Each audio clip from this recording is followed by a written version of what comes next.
Ngayong araw nga po ay naandito kami sa aming bukirin. Bukirin? Dito nga po pala kami dating nakatira.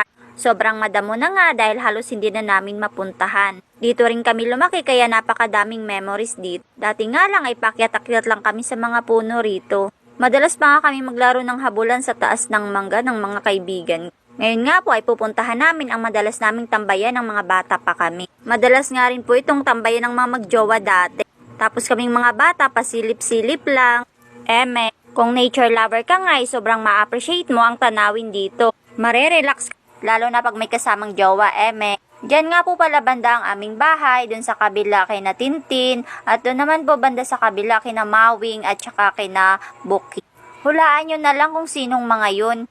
Nakakatuwa ang isipin na ang dalawa sa kanila ay nagtuturo na at ang isa nasa Japan na. Samantalang tayo, patambay-tambay lang, Kaya nga sabi ng batang ini ay mag-vlog na lang tayo at bakit dito tayo yumaman?